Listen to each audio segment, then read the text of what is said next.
All right, welcome everyone to Maximus Live episode 83. Happy October.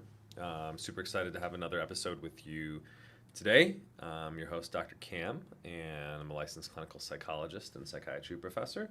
And we do this weekly radio show to help people optimize their health using the latest science and health protocols. Actually, I'm trying to use that term more lately in terms of branding myself as the health protocols doc, since our company and in my private practice have a lot of health protocols that are designed to optimize your health in terms of how you look, feel, function, and perform.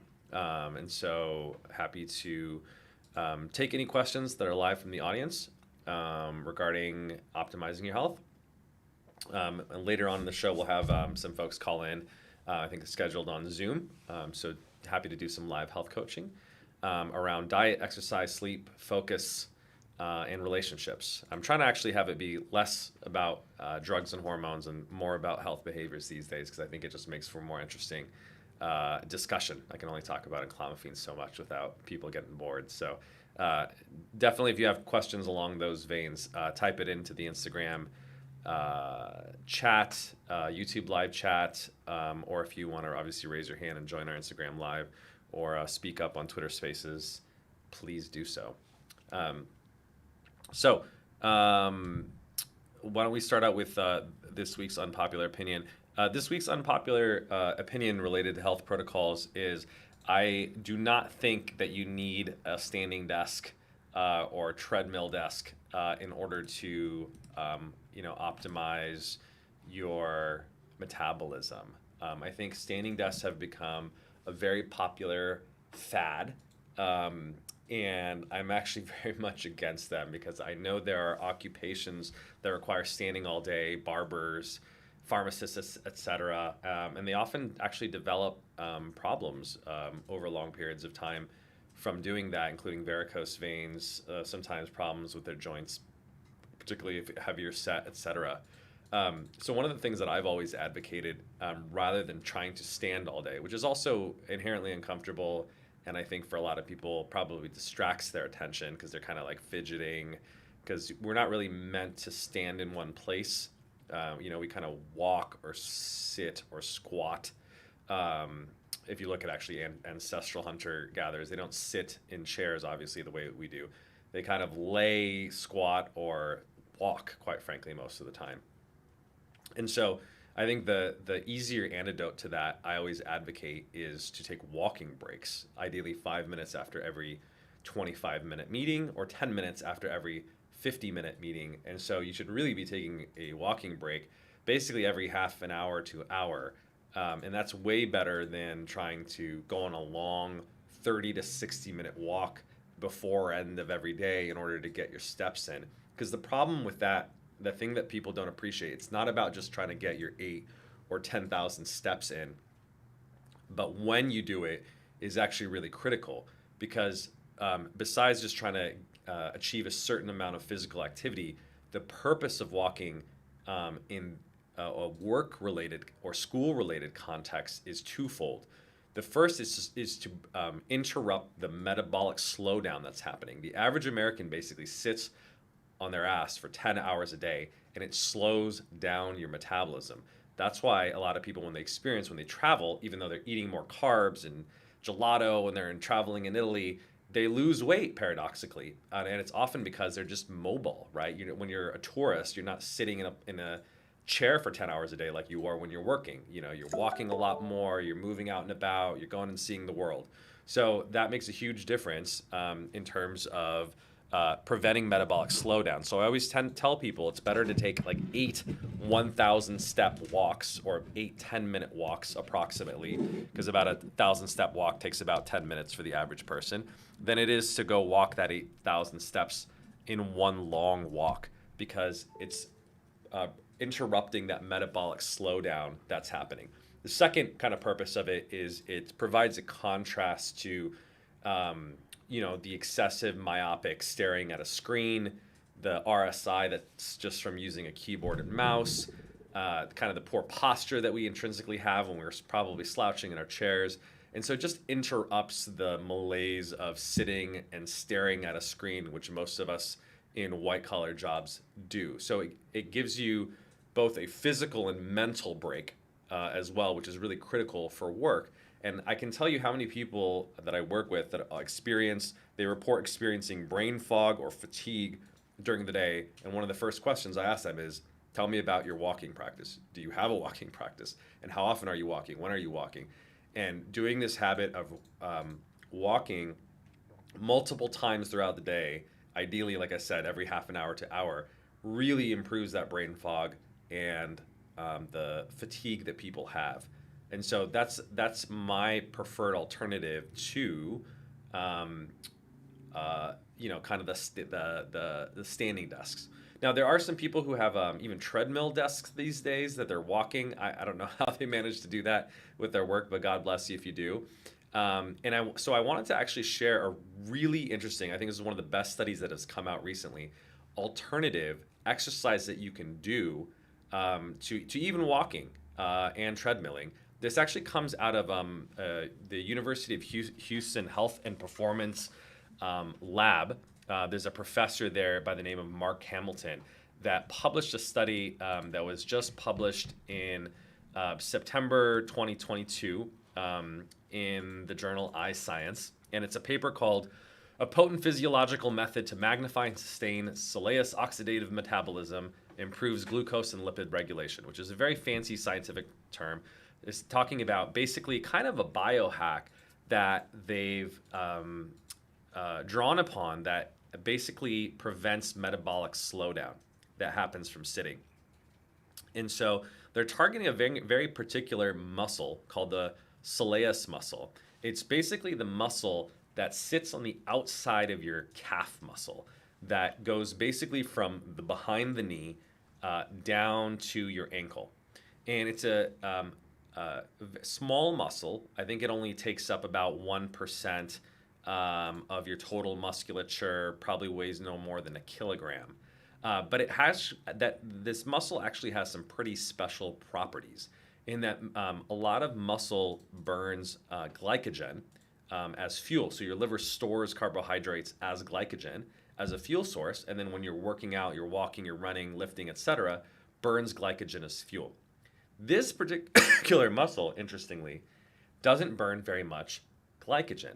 It actually tends to use alternative fuel sources, which is blood sugar or blood glucose, and blood fats in the form of lipoproteins and triglycerides.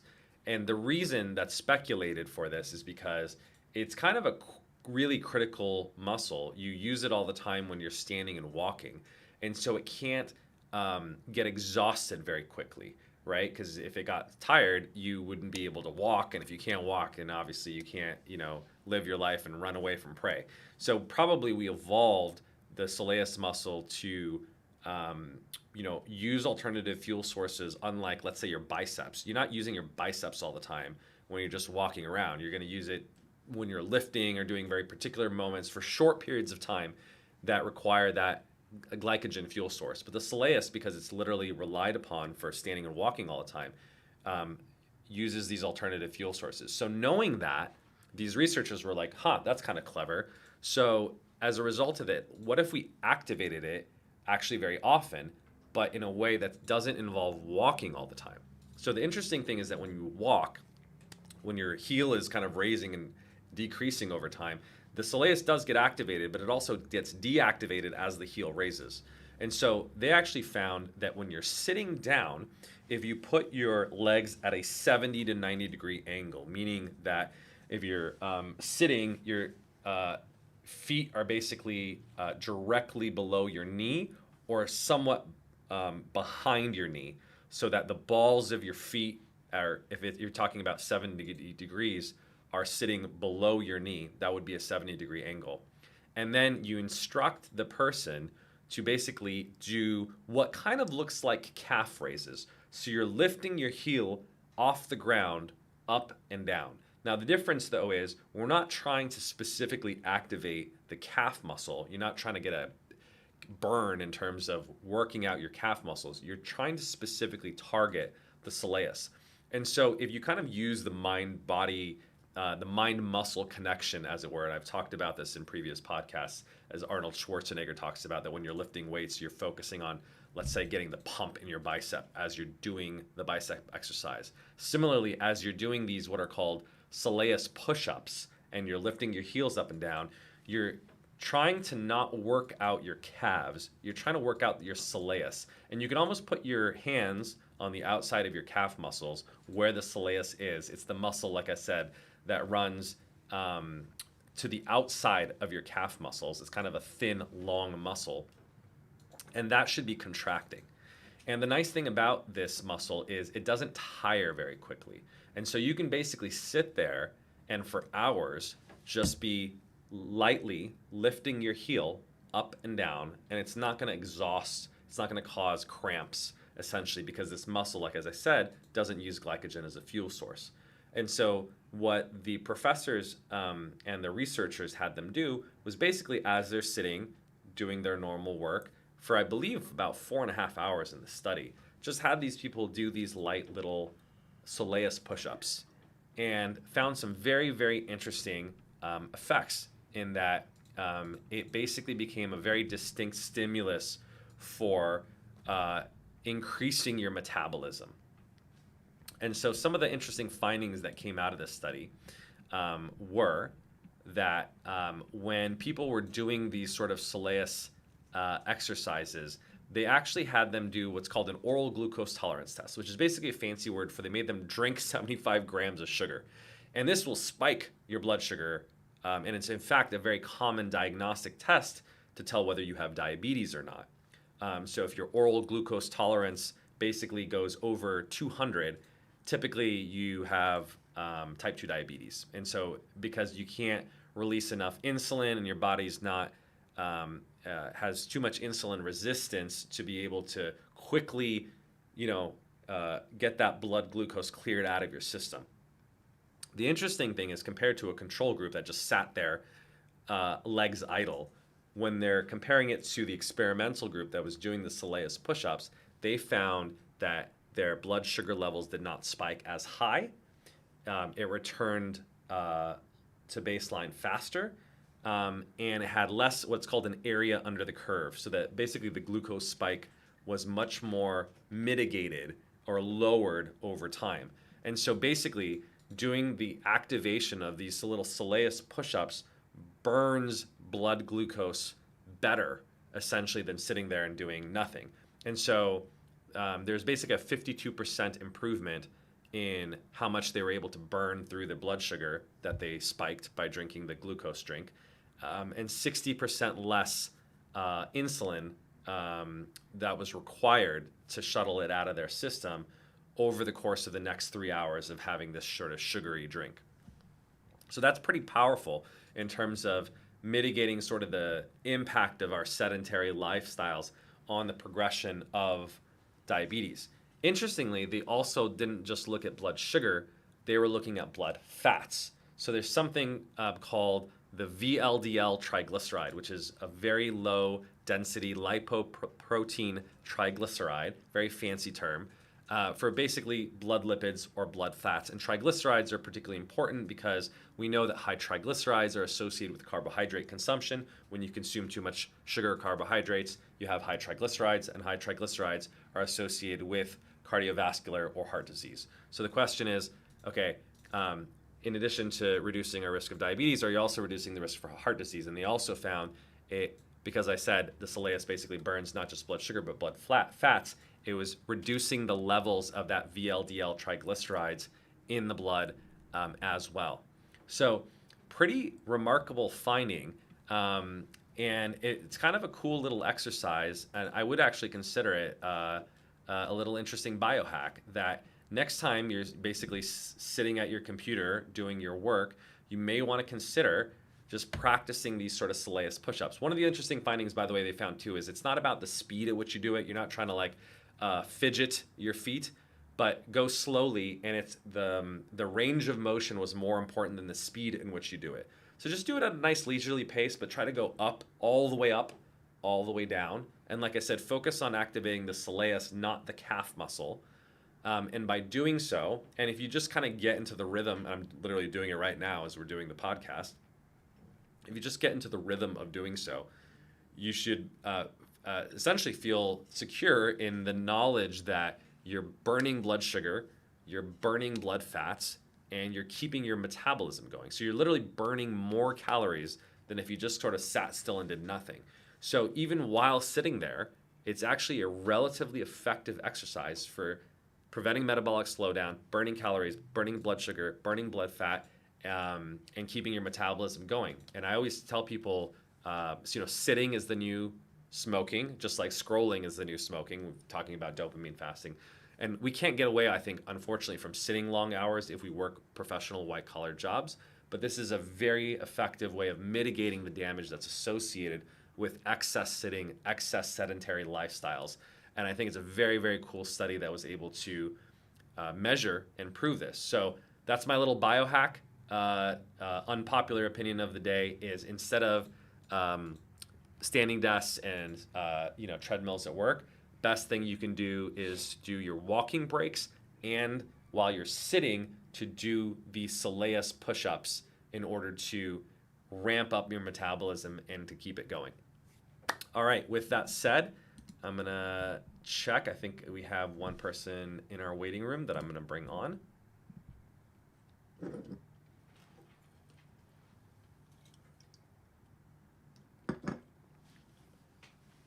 I think they're connecting to audio, so if you can give us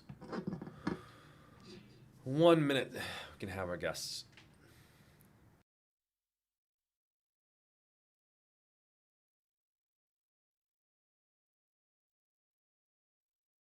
Good, good. How are you doing?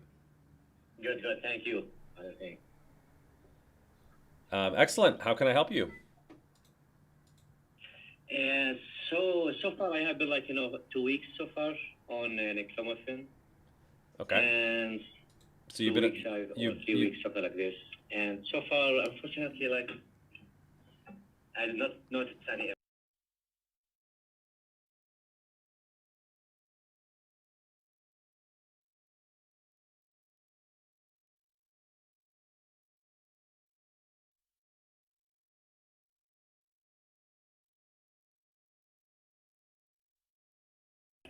For example, Well, why don't we start from the beginning? What got you to sign up in the first place? What were you looking to accomplish? so I tested the testosterone, and it was low, and I feel low energy and the symptoms. But I And want what? to have kids, so I do want to use testosterone at the moment. Sure, that makes sense. Yeah, I think it makes sense. Obviously, you want to maintain your fertility. So you mentioned low energy. What other symptoms are you experiencing? And low, sexual drive, and my number is 280, the total. Mm-hmm. So it's kind of very low. And do you So remember what depending on your? the number and low energy, even though I'm doing exercises and I sleep well and I take the vitamins, especially A, K, E, D. Mm-hmm. So yeah, And do you remember what your free testosterone was? 3 was send it to me. It was 2, I think. 280 is your 45. total. Okay, 45. 45. Yeah. So yeah, your total on free testosterone is pretty low. How old are you? 37. Yeah, I mean, especially for your age, shouldn't be that low. So I definitely think you have some room for improvement there, because if you go on our website, maximustribe.com, we have our testosterone 101, which has under the learn section, which has the reference ranges for 19 to 39-year-old healthy young non-obese men. What's your height and weight? It's 25 BMI. Okay, so you're still within your normal range, maybe just on the border. But yeah, Yeah. it doesn't sound like you're grossly overweight. So yeah, if you're you said your free testosterone 48? No, 45. The free. 45. Okay, it was 45. And Yeah. the total like 280. Yeah, so like 280 would be like first percentile in total. 45 would actually be below the first percentile. So yeah, very, very low actually. So you definitely, like I said, have room for improvement there. What's the dosage that you're on the clomiphene? 6.25. Okay, so we put a lot of people on that dosage because it's a conservative dosage, and well, also just a lot of young people, particularly if you're otherwise healthy, actually are quite responsive. And clomiphene is very potent actually as a drug. People underestimate how it is. There's a lot of people who in fact double their testosterone levels, if not more. We've had some people even triple on even 6.25 milligrams. So conservatively, unless there's a prior history or especially if someone's been on TRT or have you been on TRT or anything before? Never. Okay, so yeah, that doesn't apply for you. So I think it makes sense why probably the physician, chose that dosage for you. What I would say is, you've been on for 2-3 weeks. Basically, after 30 days, we're going to retest your testosterone levels. It would be useful to obviously look at the number and see how much you have improved, and then we can use that to adjust the dosage. Now, if you are not feeling anything, just in terms of your energy levels and libido, you could ask your physician to adjust the dosage sooner, right? You could. Actually, sorry, like, Go ahead. interruption. I already did. I think I said, like, because he told me what's matters the feeling, not the number. I told him, yeah, without, like, testing the number, I feel kind of zero. And kind of like low mood as well. I don't know why. But I don't like feel anything like an improvement. So I would like to give it like the benefit of the the benefit of the doubt, and try another month. But if we can increase the dose and see maybe like the dose for me, and see how it goes. But at the end of the second month, if I did not experience any improvement, regardless of the number, I don't think so is the medication for me. If we increase the number, like, for example, like 12.5, the dose, and still after 2 months, still no improvement. Like, I don't feel improvement. Yeah, sure. So, No, I think that makes sense. I think you should yeah. Well, one, I think you need to see your responsiveness in the first place, because that's the whole point of the lab testing. It may be that you're not feeling it because your testosterone is not going up. There's a small probability if you have primary hypogonadism or there's some testicular issue that that a clomiphene can't fix, then that could explain it. That's why it's useful to see, is the medication doing what it should be doing, which is increasing your LH and increasing your testosterone. So one, I would say just let's look at the lab results in 1 to 2 weeks and see how much you're responding. Or you could be like a hypo responder, meaning that you respond but not a lot or not enough. I think it's the one. Yeah. But we can't tell actually. You can't just tell based on how you feel, because there's how you feel and the numbers are not strongly correlated actually all the time. People sometimes feel great on moderate levels of testosterone. There's people who have high testosterone, they don't feel good, because there's a lot of things or factors that influence your energy and your libido besides your testosterone. So I wouldn't necessarily before prematurely conclude that. I think you just have to look at the numbers and see how are you responding, and then we can make a conclusion. Generally speaking, you should see at least a 50% increase in your testosterone, or 1.5x is another way of putting it, up to 2.5x. That's what the kind of the expectation would be. So if your free testosterone's at 45, it should at the very minimum be going up to 67.5.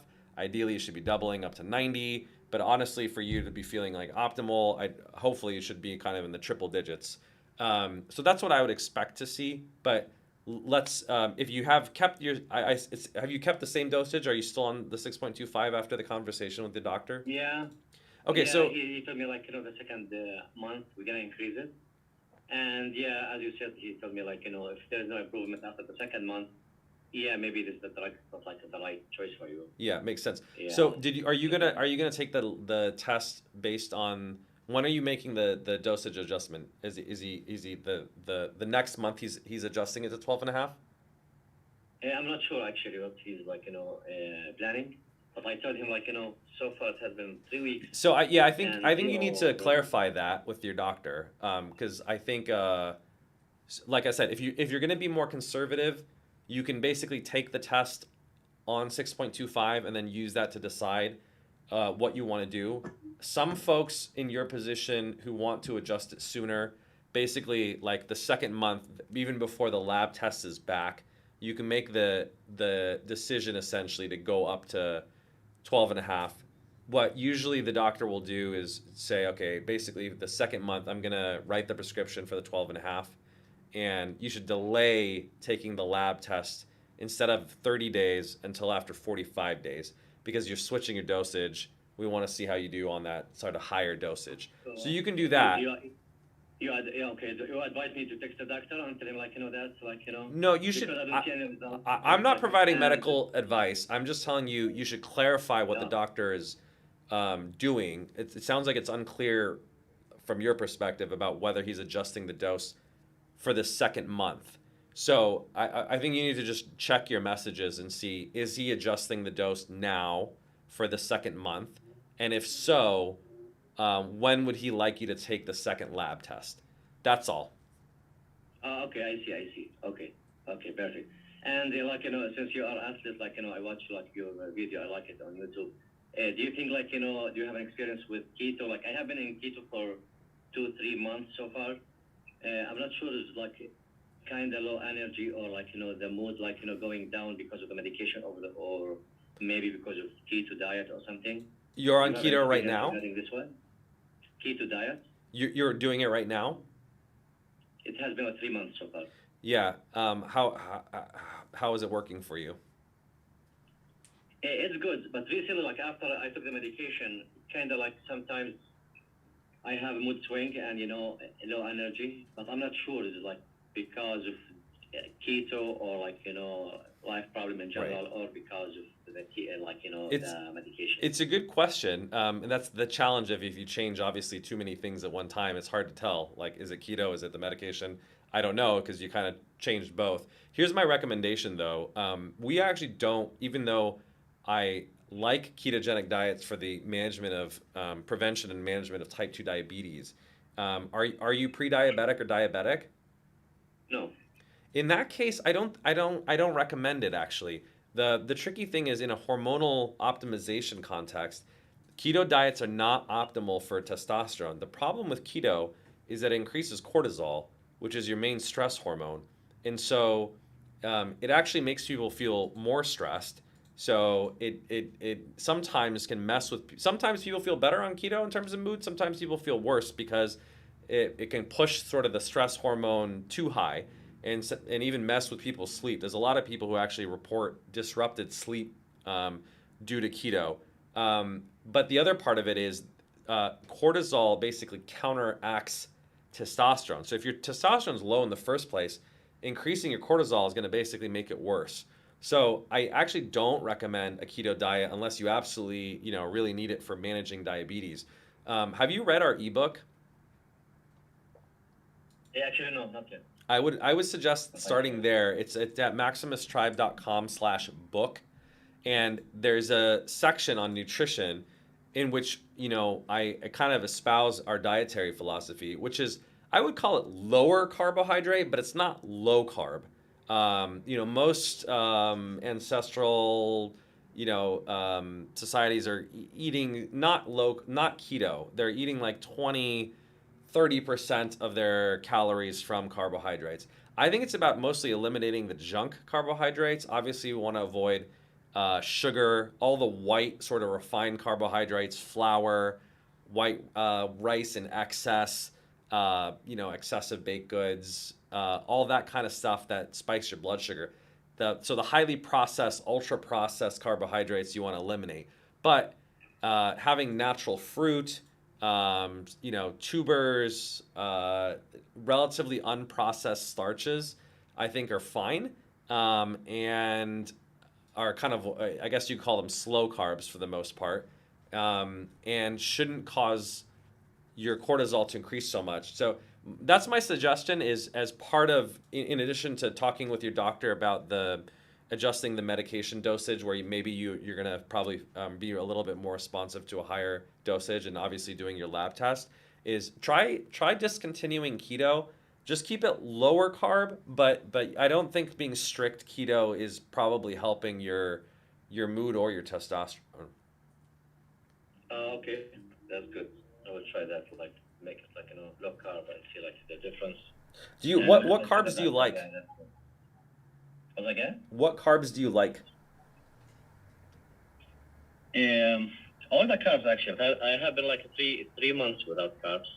Right, but I used to, before like junkie, so I felt like need me like um have my pancreas have a rest, so I just wanted to abuse my body with the sugar. So yeah. I cut it like at once.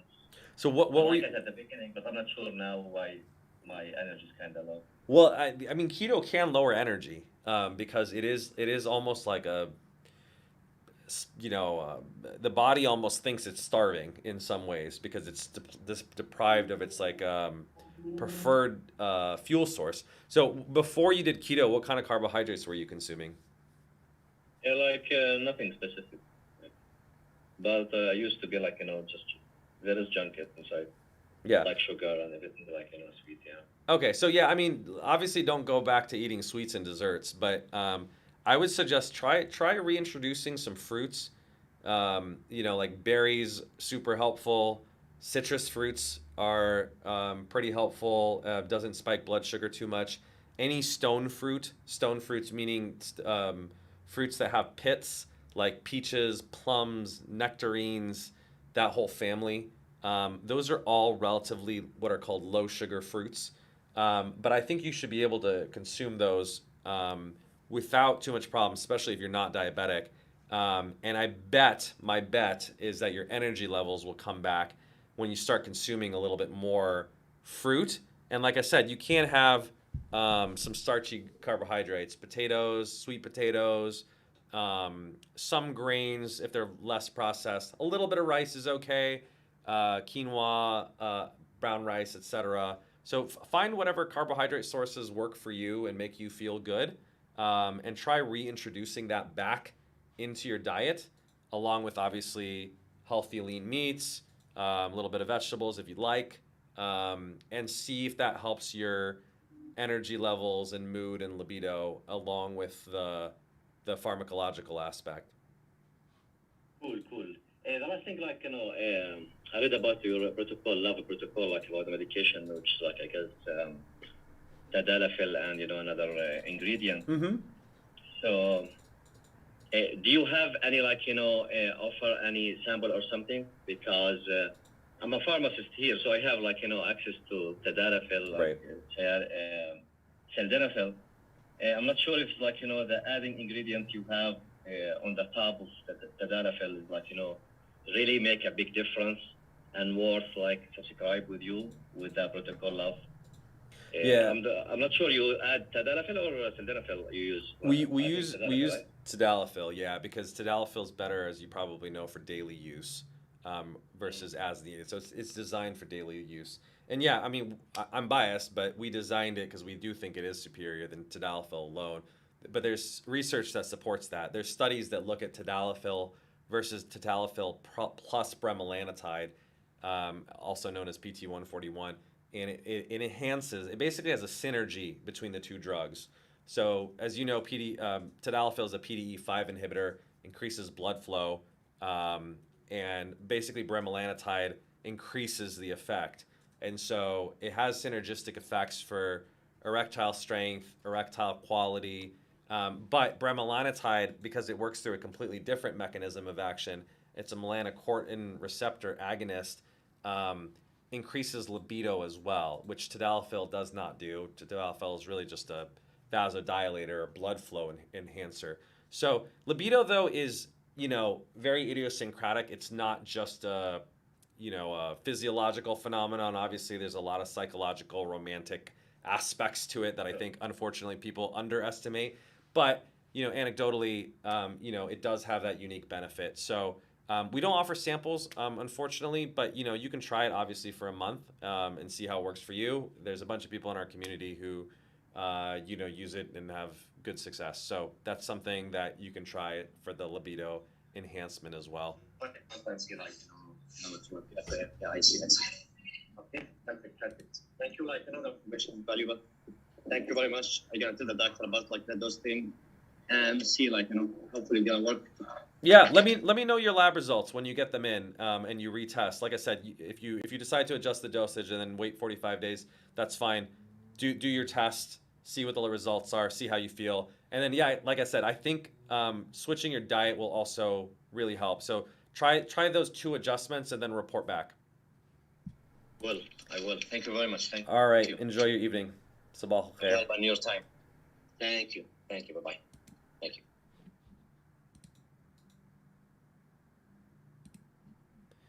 Alrighty, I think we have some questions from Instagram Live. I'll run through those, then we can get to the YouTube Live questions. Hey, Art. Hey, YG. Hello, doctor. I started your Lover protocol. Does it take the full 30 to see the full benefits? You can start to feel, this is a kind of a pharmacological rule. It takes about 5 times the half-life of a drug to generally achieve serum saturation levels. So the half-life of enclomiphene is about 10.5 hours. You multiply that by 5. So basically 52.5 hours or just over 2 days, you should start experiencing actually the subjective effects of enclomiphene. So people usually within that first week, they start feeling it if they're going to feel something. But testosterone levels, because there is a delayed effect, it's not just about the serum levels of enclomiphene, it's stimulating LH released by the pituitary, which stimulates your testes to produce more testosterone. And so that's also happening in the first week, but it builds up. So it takes 28 days for your maximum testosterone levels. That's why we don't test until day 30. Is one, your testosterone levels are going to continue to go up between, let's say, days 14 and 28. And then second, your body also just needs to readjust to your hormone levels. Like anytime you mess with your hormones, it's a big change, right? So sometimes people experience a little bit of acne. They might have temporary shedding of hair because your body's just adjusting to like a new hormonal reality. If you've been low testosterone or even medium testosterone, and now you're high testosterone, your body's like, oh, like, whoa, what does this feel like? I'm not used to having all this energy, or, and so it just needs a little bit of adjustment for you to almost adapt to your new normal, if you will. So that's why we really do think it's important to minimum 30 days, ideally 90 days. I always tell people, like, be patient. You really want to give it 90 days also because, just like the last caller, you want to give it time if you need to adjust your dosages, right? Because now, let's say you adjust to 12.5, you double your dosage. Okay, your body needs to adjust to that new reality because now maybe you've gone from 1.5x to 2.5x. And now your hormones are even higher and your body needs to readjust to that new baseline. So, like I said, 30 days, absolute minimum, really 90 days if they're making any medication adjustments to really see the full benefits. You have to be dialed in and find your right dose. So I know it's like everyone wants the magic pill that works tomorrow, but this is a personalized medicine. So personalized medicine means that you gotta do a little bit of trial and error with obviously a board certified physician, with lab testing, with tracking your symptoms, even with the last caller. I actually think a big part of probably the issue that he had was just the keto diet was probably causing, physiological stress and messing with his mood and energy. And I bet you 80+% probability he's going to feel better getting off keto. So we'll see if that's true. But that just goes to show that you got to dial in all the factors, not just the pharmacology, in order to get the full benefits. So the other thing I would tell you is, yeah, it's not just 30 days, but are you putting in 30 days of effort in terms of fixing your diet, exercise, sleep, focus, relationships, so you can experience the full benefits? If not, go on our health coaching channel, maximustribe.com/discord, so that you can get everything out of the protocol that you can. All right, let's see what else we got here. Does walking help with testosterone and libido?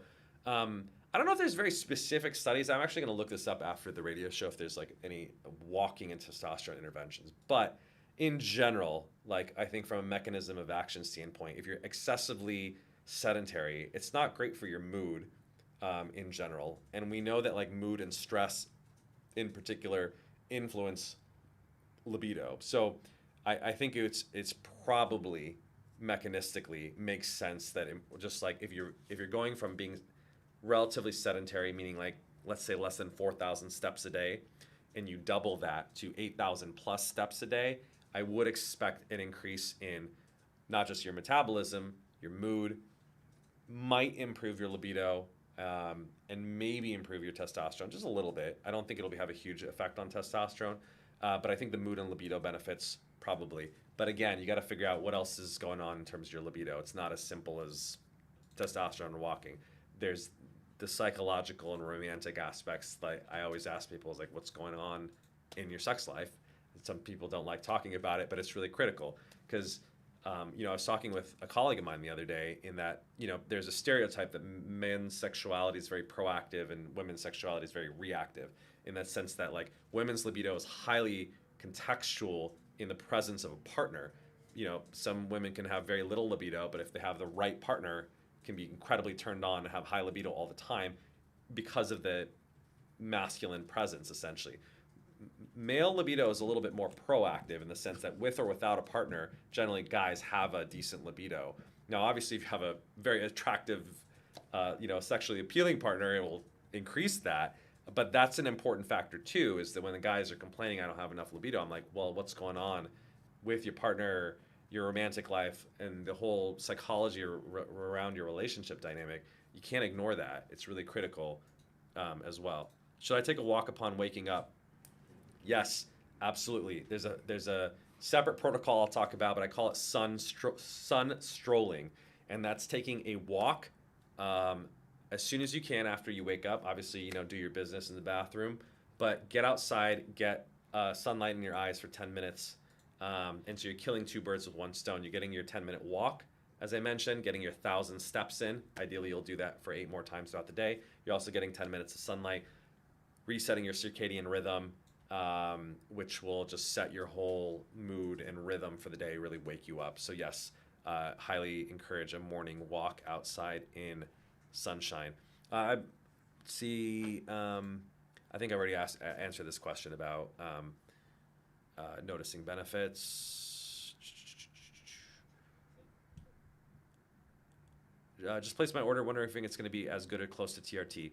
Enclomiphene is a TRT alternative. It works through a different mechanism of action in that, like I said, it stimulates your own natural testosterone production rather than shutting down your TRT. You can't really compare them because every drug feels different. So you can't say, well, I don't know, does alcohol feel the same as smoking? Like, not really. Or maybe that's not a great analogy, but maybe you could say like two different stimulants, like is Ritalin feel like Adderall if you've ever tried, those things. They're both stimulants. They have the same general feel. So increasing testosterone, whether it's external or exogenous testosterone, or increasing your internal testosterone, should have similar physiological effects, but they're different in the sense that with enclomiphene, you're doing that through blocking the estrogen receptors. So that's a different mechanism of action. It has its own sort of unique effects. And with testosterone, you're shutting down your neurosteroids, you're shutting down your allopregnenolone. So I think cognitively it actually has worse effects than enclomiphene. You're also shutting down your LH and your FSH, which stimulates your testosterone and your sperm production. So it shuts down your whole fertility. And I think there's a psychological mojo, if you will. This is very not scientific, but I think there's a potency in virility that knowing that you're virile and literally you can impregnate someone is like the core biological imperative of a human being. Is your purpose on Earth is to reproduce from a biological perspective.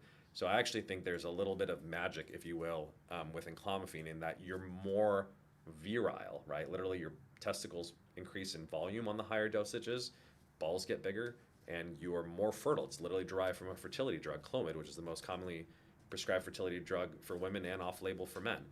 So I think in a lot of ways it's not only safer, obviously, in terms of maintaining fertility, but there's a certain potency that comes along with that. That being said, some people are more sensitive to the estrogen receptor blockages. So from a libido perspective, sometimes on higher dosages, that can be very different.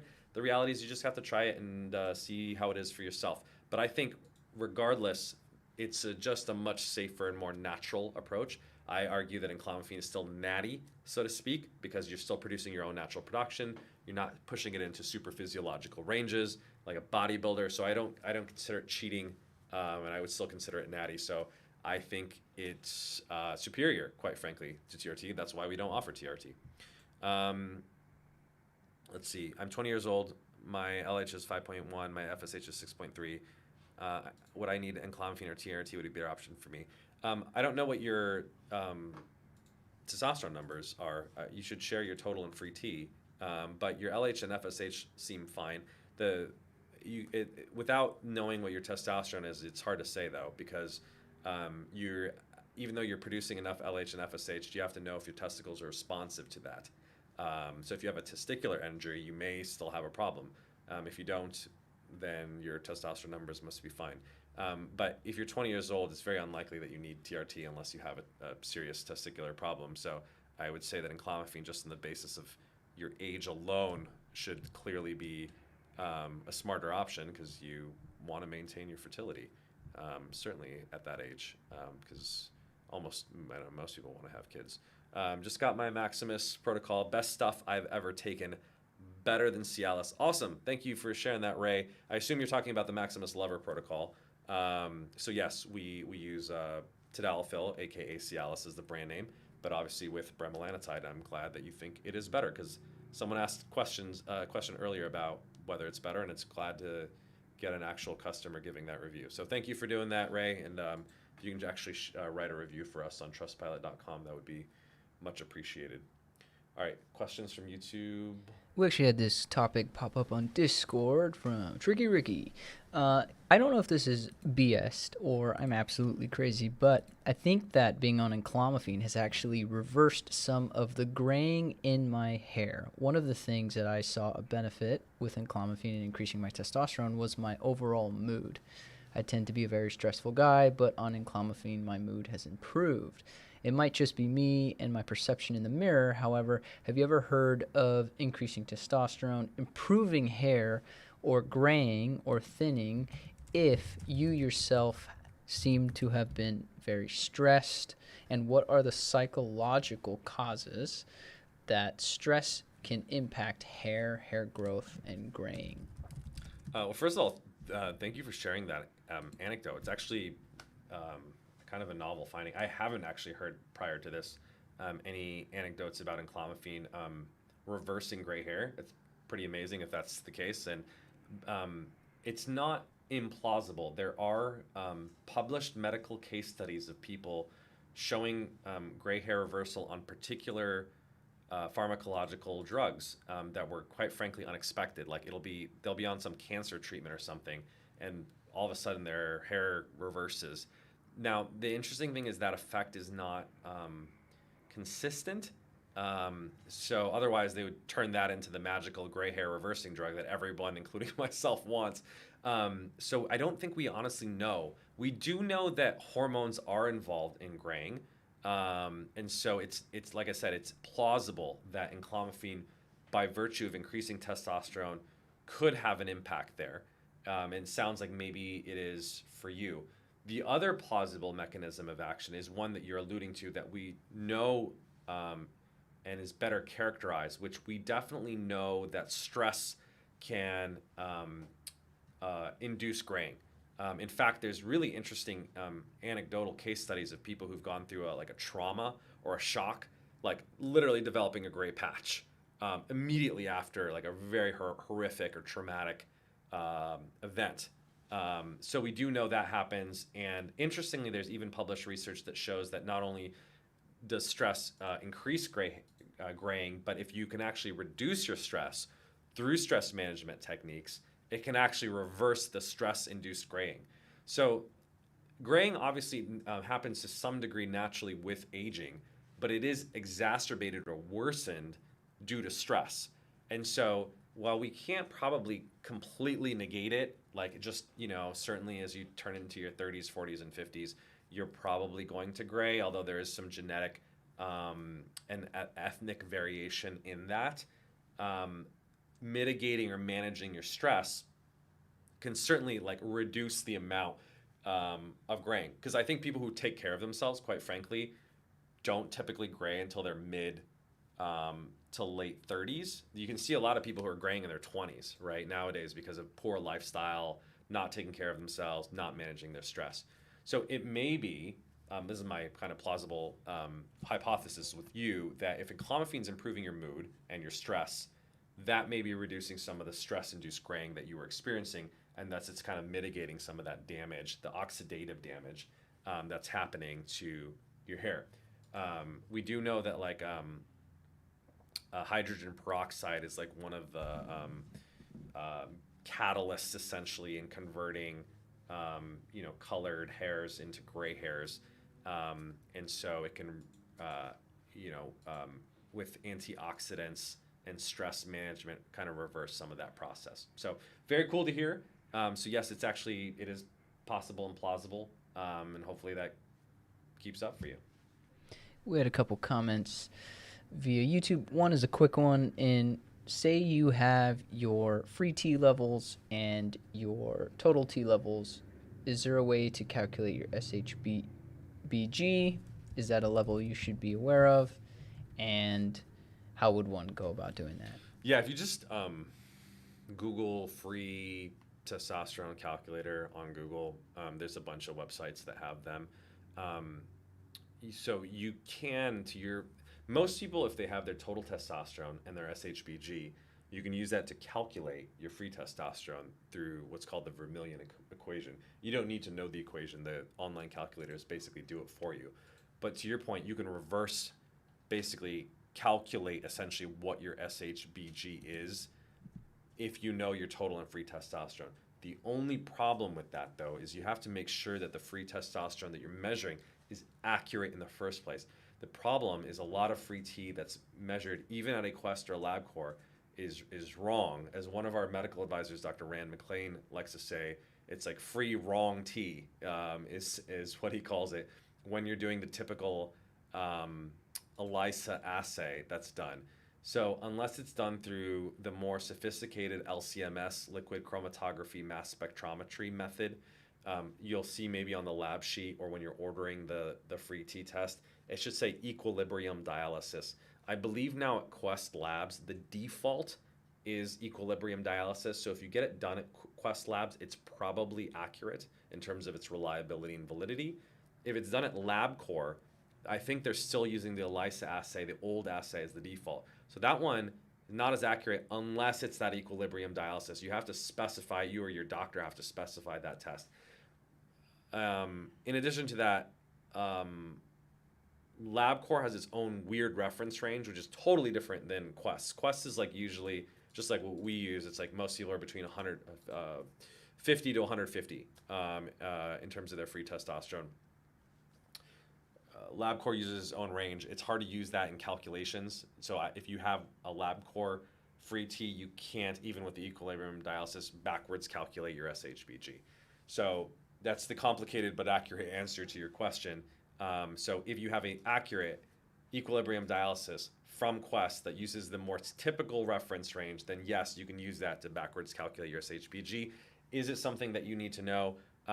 We think it's useful. That's why we measure it. But we think it's useful insofar as it helps us figure out your free T. It's not something that we try to change. It's mostly genetic. You kind of have a biological set point for what your SHBG is. So unless you're vitamin D deficient or you got something else going on, it's not something that we try to alter per se. We had another comment. Thanks for the health tip at the beginning with the leg muscle exercises. We had a comment via Fit and Holistic.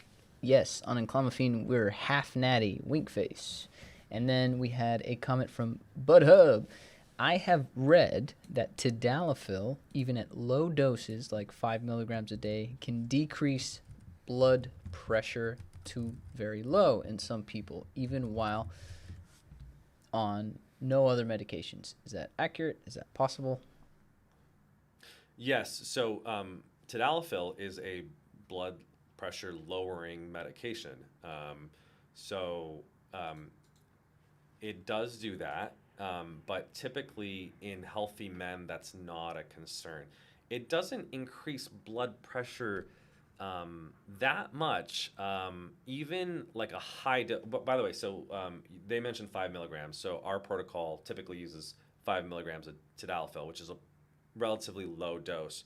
I believe a study in which they gave people a single dose of 20 milligrams Tadalifil, which is 4 times the amount that we used, only decreased blood pressure by 4.8 mmHg.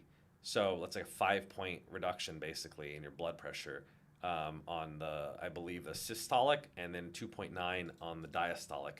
So you're talking about, if someone was like 125 over 83, they would go to 120 over 80. It's not a very meaningful change, even though it is statistically significant.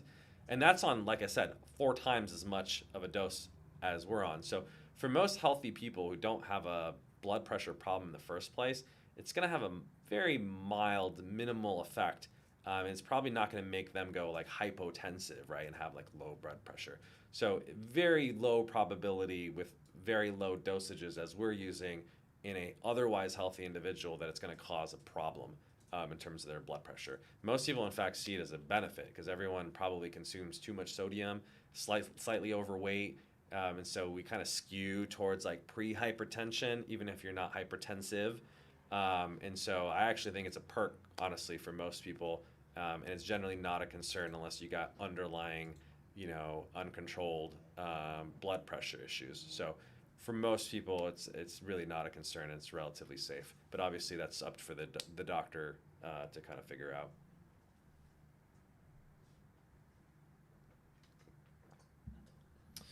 All right. I think that is our question for today. All our questions for today. Thank you, everyone, for joining us today on Maximus Live, episode 83. Really great, interesting questions. I hope you can utilize some of the strategies that we talked about today in order to improve your health and functioning. Try your Soleus push-ups next time you're sitting at your desk, being sedentary, and prevent your metabolic slowdown along with your daily walking breaks. To keep that metabolism burning, and you'll burn a couple, probably extra hundreds of calories a day, which over the course of a long period of time can actually improve your body fat and weight loss.